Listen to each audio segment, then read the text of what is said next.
Many thanks for joining us on News Now on TV360 Nigeria. Nigeria's Federal Executive Council has approved the 2019 budget. Minister of Budget and National Planning Udoma says the document is ready and will now be presented to the National Assembly by the President. He, however, declined to give further details. The approval comes more than a month after the Council approved the 2019-2021 Medium-Term Expenditure Framework, which is usually a precursor to the budget. That document is proposing 8.73 trillion naira as budget for next year, which is 400 billion naira lower than the 9.1 trillion naira approved for 2018. The document also pegs the price of crude oil per barrel at $60, exchange rate at $305, daily crude oil production at 2.3 million barrels per day, and expected GDP growth rate at 3.5%.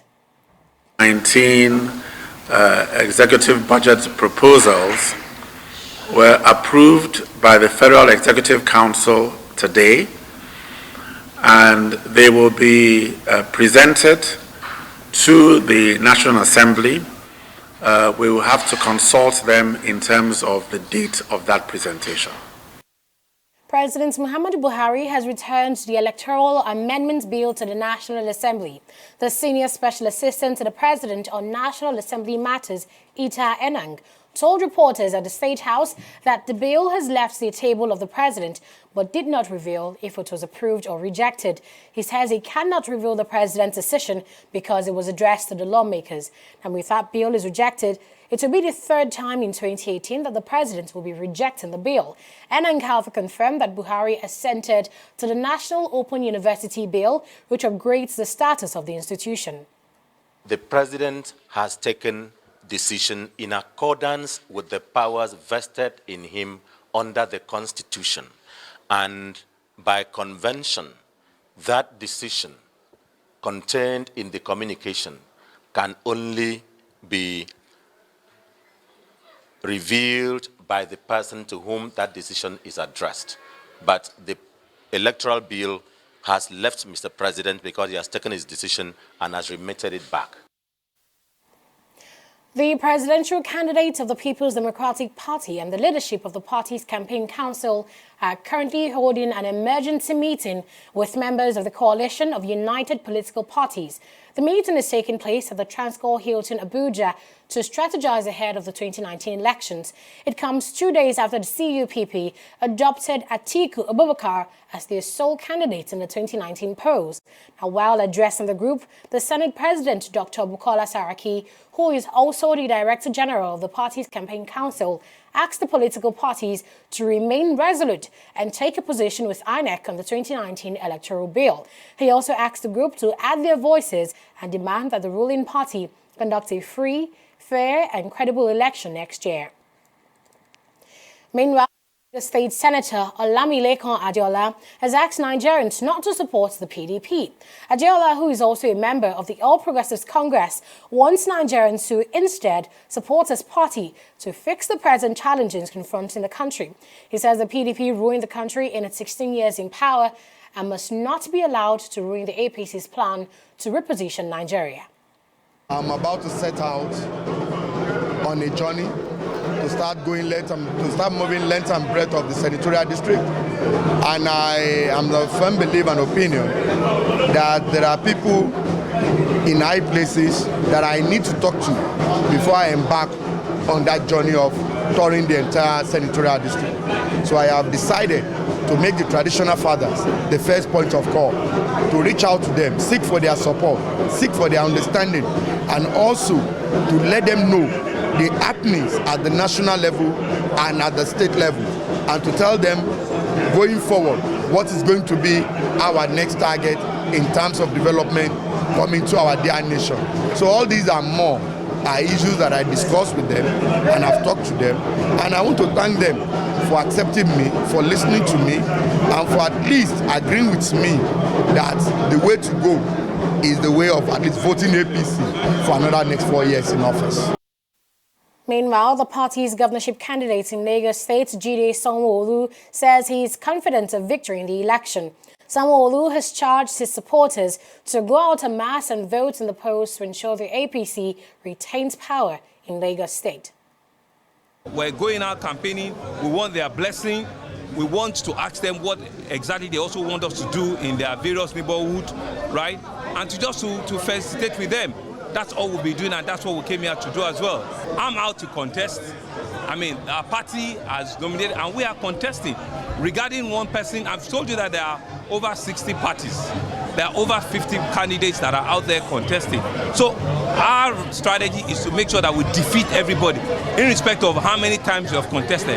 There's a gentleman called Silas. I'm sure he's contested several times as well. So we'll take everybody up 4 times already. So it's not about one person, it's about our campaign, ideas that we want to bring forward, Lagosians to see the benefit of the things we're talking about. That's what we're saying. National Assembly workers under the auspices of the Parliamentary Staff Association of Nigeria on Friday threatened to embark on an indefinite strike if the management of the legislature fails to meet their demands. The chairman of PASAN, Comrade Musa Bachuri, gave the warning at a press briefing in Abuja. The aggrieved staff had on December 4 picketed the Assembly complex, grounding legislative proceedings in both houses for the day. The House of Representatives has now asked the Minister of Finance, Zainab Ahmed, to appear before it to give explanations as to why the PASAN funds captured in the 2018 budget was yet to be released. The National Emergency Management Agency has received yet another batch of 193 Nigerians stranded in Libya. The Nigerians arrived at the cargo wing of the Murtala Mohammed International Airport, Lagos, aboard a chartered flight. They were assisted back home by the International Organization for Migration under its Assisted Voluntary Return Program. NAPTIP had asked the returnees to be good ambassadors against human trafficking and cooperate with the Anti-Human Trafficking Agency by disclosing the identity of all those involved in trafficking and smuggling of Nigerians. A professor of English in the University of Ilorin, Olufemi Obafemi, is the latest recipient of the National Order Merit Award. Obafemi was conferred with the award by the President, Muhammadu Buhari, at a brief ceremony at the Presidential Villa.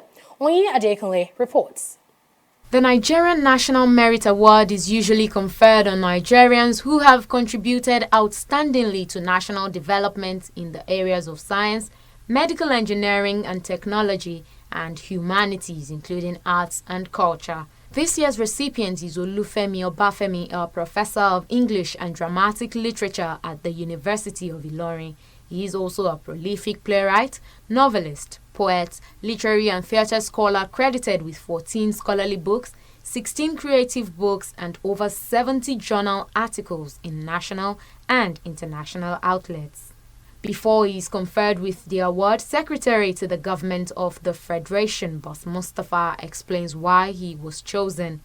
As you are aware, there is only one distinguished Nigerian who has been adjudged to qualify for the prestigious NNOM award in 2018.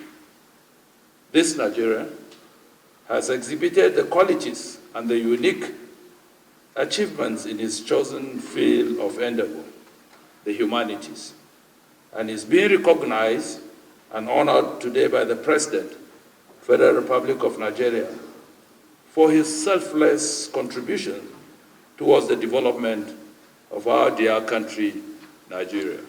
Obafemi is now conferred with the award by President Muhammadu Buhari, who assures him of the federal government's continued support. It is my hope that you sustain your interest in writing and research and strive to new levels and remain a source of inspiration to all Nigerians. This government will not only study the recommendations in the communique of the 11th Annual Forum of the Laureates, we will also continue to support your initiative, efforts, and solutions to major problems in the country. The professor of dramatic literature then expresses his appreciation to the president and the board for selecting him as the recipient for 2018. The education policy of the 60s and the 70s opened access and opportunities to any qualified pupils and students to obtain sound education. Merit alone, a system of recognition and reward based on excellence shun of all sentiments and prejudice, has produced the MNOM laureates seated here today. This has affirmed my conviction that merit is a veritable creed of governance, and it is forever good, let's say, to stick by what is right as we have done on this occasion. Let's say, what remains is for our governments to adhere to the merit principle and objective condition of national transformation. As a humanist, I harbor utopian ideals in our stories that I tell every day. For my country, for meritocracy is an ideology of governance. A merit-based democracy will take the nation away from desperation and desperation to renewed inspiration, aspiration, and genuine national patriotism. Obafemi is the 76th recipient of the National Merit Award. Previous recipients include the late Chinua Achebe in 1979 and Wole Soyinka in 2008. Adekunle, TV360, Nigeria. The Corps Marshal of the Federal Road Safety Corps, Boye Oyeyemi, says the Corps will deploy 21,000 personnel nationwide and will activate a total of 201 mobile courts. He also says the festive season operations will be divided into 3 segments: pre-Christmas, post-Christmas and post-New Year, beginning December 15th to January 15th. The Corps Marshal also revealed that the body will work with the Nigerian Air Force to ensure tighter security. This year again is not an exemption that we are going to get the support of the Chief of Air Staff for the release of 2 helicopters for area surveillance. We always appreciate this, and this has helped us to cover the critical corridors from Abuja to Lokoja to Enugu to Onitsha, from Onitsha to Benin, then from Lagos to Ibadan. All those critical corridors within 3-4 hours, every day, we're able to do this for about 10 days, and this is one key area. On the issue of sales of alcohol, is a battle that must be won, but when you don't have consistency about this, it becomes an albatross. It is the responsibility of area councils and local governments to ensure that alcohols are not being sold at the motor parks. And when they don't fulfill their own responsibility, it becomes a malady. As you are traveling, you may likely experience some gridlock in 1 or 2 areas because of the construction works going on. So we are not talking about enforcement now. We are talking about the issues of getting the travelers to get home safely. And also, all the recovery vehicles have been deployed to critical locations, and we're also working with the private tow trucks operators to ensure that peradventure, if there's any breakdown of any vehicle or trucks, and what's normally results into some unpleasant gridlocks has to do with the breakdown of vehicles. So with this, we'll be able to remove all these obstructions immediately. And with these two, and if there are 1 or 2 crashes, we cannot say there will not be any crash, but the focus is that let there be 0 death. If there's any crash, we have advanced life support ambulances deployed. We ensure this. And the only thing we want to also encourage the members of the public is to make use of the toll-free number, the 122. Peradventure, they get to a crash scene. We'll take a short break here and we'll return shortly with more stories. Do stay with us.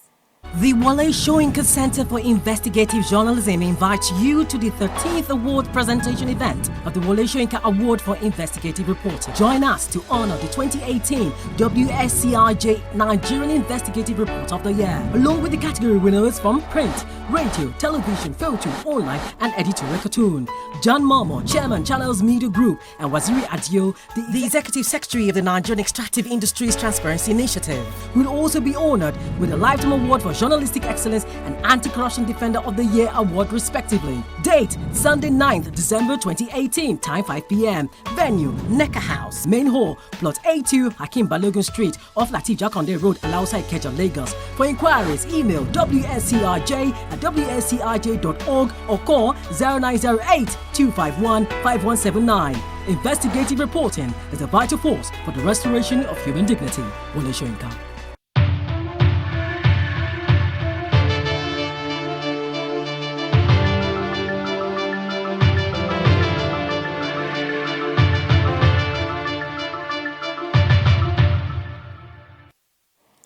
You're welcome back. Now it's time for business. Hello, Fidelia. Hi, Aneta. So we hear that the President Muhammadu Buhari has done something historic in that he's the first president of Nigeria, supposedly, to receive the Miners Association of Nigeria. Do tell us about the outcome of that meeting. Well, Aneta, you're correct. President Muhammadu Buhari has been meeting with members of the Miners Association of Nigeria at the presidential villa in Abuja. Now, at that meeting, the miners complained to the president on some challenges impeding their operations in some states in the country. Buhari assured he will look into their complaints. This administration has tried to reinvigorate mining in Nigeria for two main reasons, and these reasons are really substantial.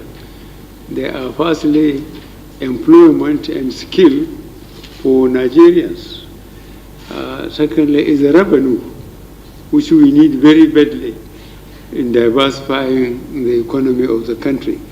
So we are investing in agriculture, and we will have listened very carefully to your address, and I believe the Secretary to the government will articulate your address and forward it to me, so that whatever we can do through the supervising minister, we shall encourage you in terms of understanding of the state governments that are interfering with you, and the question of customs, not looking the other way, but being very professional and patriotic, so that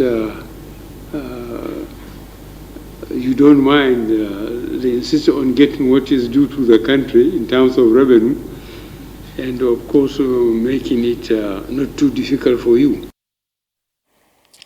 The federal government says it has reached an agreement with all marketers on the settlement of their outstanding debt.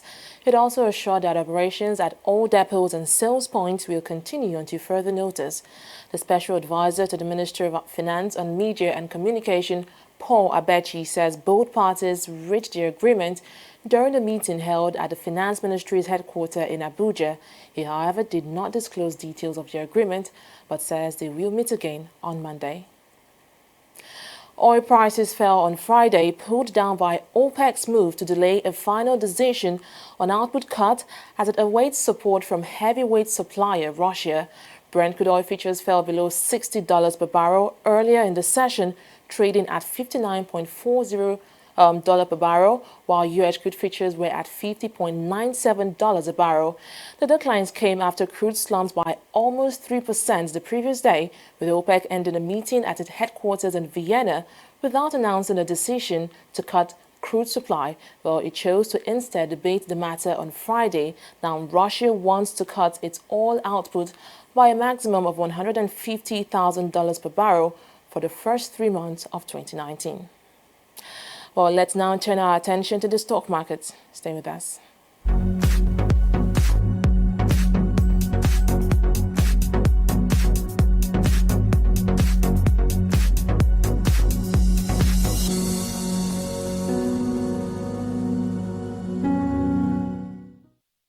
Welcome back. Well, unlike how it began trading for the week, the NSE had a bullish run today, closing with a 0.15% rise in key market indicators, and 3 days of gains saw the all-share index rise by 68 basis points compared to how it began the week. Well, going on to the top gainers chart now, Nestle is today's biggest gainer with a 69 naira boost in its share price. Well, this equity from the consumer goods sector, which closed as the second biggest loser yesterday, is slowly inching closer to its year high of 1,615 naira per share price, thanks to renewed interest from investors. And it's another day of gain for Ikeja Hotel PLC, which is climbing by 17 kobo. This comes after a 2 kobo rise yesterday, owing to massive patronage by investors. And on the flip side, that is the losers chart right here, we can see that Dangote Cement is again leading the pack of losers like it did yesterday, but this time the loss is minimal. Unlike Thursday's 5 naira drop, it is dropping by 1 naira today, and at 184 naira, Dangote Cement has dropped by more than 100 naira since hitting a year high of 290 naira. Well, right next to it is Flour Mill of Nigeria Holdings, dropping by 0.8 naira. And the twist is these two equities led the gainers chart 2 days ago, and since then they have both lost 6 naira and 0.8 naira respectively. And moving on to the top traders chart, it is once again dominated by the financial sector, but Oando from the oil and gas is right here topping it. Well, going global now, we can see that the Dow is once again in the red, but Nikkei and FTSE have reversed their negative trend, closing in the greens after 3 straight days of loss. And despite calling a truce with the Chinese on importation tariff, the Dow is still plunging, but slowly stabilizing as well. It is declining by close to 400 points today, and sustained drops in tech stocks is also a contributing factor to this decline. Well, it's back to you, Annetta. Well, yes, that's good to know that the FTSE 100 and the Nikkei in Japan actually ending the week in the up. And of course, we see that the production cuts by OPEC is helping to push the stock indexes in these markets further up. Yeah, correct, Annetta. So thank you so much for that update, Fidelia. We'll turn now to take a break, and when we return, will be more stories. Do stay with us. Corruption not in my country. Good afternoon, sir. Good afternoon, madam. My name is Alero. I am not sick. I just need you to help put your stamp on this medical report. I want to tender it at my office as a sick leave. I'll pay 10,000 naira. Ma'am, that is impersonation. I'm not a doctor. Oga, be like say this English no go pay. I go increase the money to 20,000 naira. I beg. You know, if I give you that 20,000, as you wide, so, you know, if it still help your condition more. So, you know, say you spread well. As I spread like virus, I'll be. You talk about. Come out! If person come to your hospital, talk to make you give a fake medical report, make you go take collect sick leave. Talk and say, no, not corruption. Not in my country. Corruption not in my country. Stop corruption now. 17 people have been killed in 2 attacks by a militant group in the Eastern Democratic Republic of Congo. The regional army spokesman said 5 of the killings in the troubled Beni region near the Ugandan border happened during an attack on barracks in the village Paida. The government has often blamed Allied Democratic Forces militants for killings, robberies and kidnappings, but sometimes it is unclear who the true assailants are. Zambia's Constitutional Court has ruled that President Edgar Lungu can contest the country's 2021 presidential elections. The court found that he would not be breaching a constitutional 2-term limit. It said in its ruling that this was because Lungu's first period in office lasted only 1 year and 6 months when he took over after the death of a previously elected president, Michael Sata. Now, after a long 6-year wait, the Nigerian Sports Festival is finally back underway. The festival kicked off in Abuja with a colorful opening ceremony at the National Stadium. Onyi Adekule has the rest of the story. After a long 6-year absence, the Nigerian Sports Festival is finally back. Over 7,000 athletes are participating in the 2018 edition of the festival in Abuja, the very first since 2012. This is the opening ceremony of the 19th edition with athletes from Ondo, Oyo, Yobe, Abia, Akwa Ibom, Borno and host city Abuja filing out with pride. After the parade, Sports Minister Solomon Dalong addresses the crowd. He commends state governors and the FCT minister for ensuring the festival finally holds after a 6-year wait. The opening ceremony is an attestation to the commitment of the present administration to youth development and sustainability of the festival. I wish to acknowledge the efforts of the various state governors and my colleague and brother, the Honorable Minister of the Federal Capital Territory for their roles in ensuring this day comes to fruition. He also assures that there will not be another long wait for the 20th edition of the National Sports Festival. Let me assure Nigerians that we will continue to sustain the festival as one of our national legacies for the unity of this country. There are three institutions that we cannot afford to toy with them: the National Sports Festival, the National Youth Service Corps, and the Federal Capital Territory. These three represent the fulcrum of our national unity. I must state that we must continue to sustain this tradition, this sporting tradition. It is our Nigerian Olympic. It avails our young ones the opportunity to showcase their talent. It also sends signal of our sporting might to the global sporting family that Nigeria is prepared for every competition. Host Minister Mohammed Bello assures that the tournament will be properly hosted by the capital city. We thank you and we feel proud that we are hosting you. And on behalf of the residents, I want to assure you that we shall continue to make sure you stay in Abuja in safety, in good health, and above all, wish you also successful games. I want particularly to thank most sincerely members of the local organizing partners, as well as all those who have worked tirelessly during the last few weeks to make sure that this occasion is a success. And I wish us all a very successful event. The games will hold in the Federal Capital Territory between December 6 and 16, 2018. Uyi Adikmele, TV360, Nigeria. Nigerian men's basketball team, the Tigers, have dropped one spot down from their 32nd position to 33rd in the latest FIBA World Ranking. Despite dropping a spot down in the world, the Tigers maintain their first spot in the continent. The Nigerian squad is one of the 47 teams that dropped in the ranking despite qualifying for the 2019 FIBA Basketball World Cup in China. Angola is the second-ranked team, while Senegal, Tunisia and Egypt are third, fourth and fifth in Africa.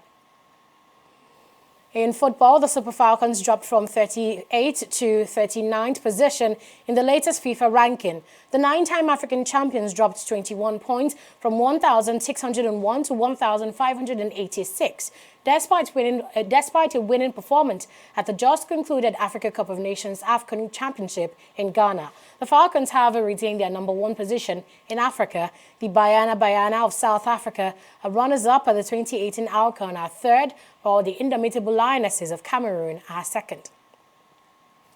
That's it from here on News Now on TV360 Nigeria. Thanks for watching. You can follow us on all social media platforms at TV360 Nigeria to watch other interesting programs and log on to our website at www.tv360nigeria.com. I am Annetta Felix. Bye for now.